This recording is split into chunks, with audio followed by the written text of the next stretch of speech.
ಗ್ರಾಮಕ್ಕೆ ವ್ಯಾಪಾರ ರಸ್ತೆ ಮಾಡ್ತಿರತಕ್ಕಂಥವ್ರು ನಮ್ಮ ಲಿಂಗಸೂರು ಕ್ಷೇತ್ರದ ಶಾಸಕರ ಸಹೋದರರಾದ ಕರಿಯಪ್ಪ ವಚಲ್ರವರು. ಸುಮಾರು ನಿಲಗಲ್ಲಿಂದ ಚಿಕ್ಕೇಶ್ವರಕ್ಕೆ 5 ಕಿಲೋಮೀಟರ್ ಆಗುತ್ತೆ ರಸ್ತೆ. 5 ಕಿಲೋಮೀಟರ್ ರಸ್ತೆ 3 ಕೋಟಿ ಚಿಲ್ಲರೆ ಟೆಂಡರ್ ಆಗಿದೆ. ಯಾವ ರೀತಿ ಕಳಪೆ ಕಾಮಗಾರಿಕೆ ಮಾಡಕತ್ತಾರ ಅಂತಂದ್ರೆ ಇವರು ಶಾಸಕರ ಸಹೋದರ ಕರಿಯಪ್ಪ ವಚಲ್ ಅವರು ನೋಡ್ರಿ ಎಂತ ರೀತಿ ಕಳಪೆ ಕಾಮಗಾರಿಕೆ ಮಾಡ್ತಾರಂದ್ರೆ ಇವರು. ಇದು ಡಾಂಬರ್ ರಸ್ತೆ.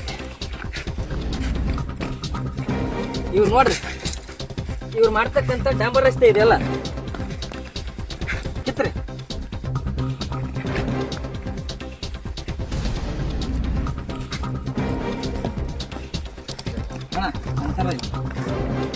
ಯಾವ ರೀತಿಯಾಗಿ ಇವರು ಕೆಲಸ ಮಾಡ್ತಾರಂತಂದ್ರೆ ತಾಲೂಕಿನಾಗ ಇವರಿಗೆ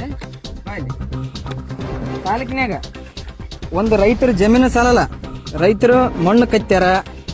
ಅದಾದ ಮೇಲೆ ನಮ್ಮ ಸುತ್ತಮುತ್ತಲಿನ ಐತಿಹಾಸಿಕ ಸ್ಥಳವಾದ ಜಲದುರ್ಗದ ಕೃಷ್ಣಾ ನದಿಯನ್ನು ಮುಚ್ಚಾರ, ಒಳಗೆ ಕಲ್ಲು ಹಾಕಿ ಈ ರೀತಿ ಕಳಪೆ ಕಾಮಗಾರಿಕೆ ರಸ್ತೆ ನಡೆಸ್ಯಾರ.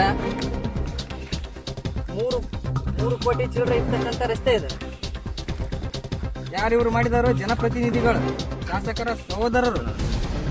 ಏನು ಮಾಡಕತ್ತಾರ ಇದಕ್ಕೆ ಸಂಬಂಧಪಟ್ಟ ಅಧಿಕಾರಿಗಳು? ಏನ್ ಮಾಡಕತ್ತಾರ? ಏನ್ ಹೆಸರುಮ್ನಾಗ ಕುಂತ್ಕಂತ ಏನ ಚಾ ಕುಡಿಯಕತ್ತಾರೋ? ಏನ್ ದನಗಿನ ಕಾಯಕ್ ಹೋಗ್ಯಾರೋ? ಯಾರು ಹೇಳೋರು ಕೇಳೋರಿಲ್ಲ.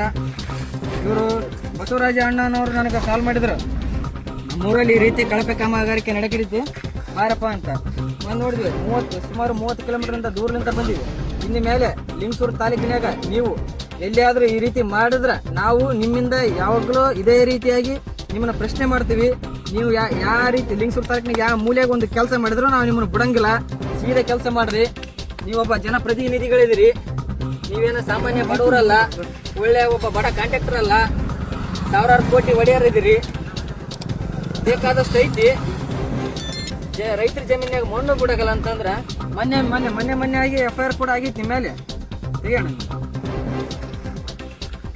ಮೊನ್ನೆ ಕೂಡ ಇವ್ರ ಮೇಲೆ FIR ಆಗಿತ್ತು, ತೋರ್ಸ್ರಿ. ಭಾಳ ದಿನ ಆಗಿಲ್ಲ, 1 ವಾರ ಆಯ್ತು. ಮತ್ತೆ 1 ವಾರದೊಳಗೆ ಇಂಥ ಕೆಲಸ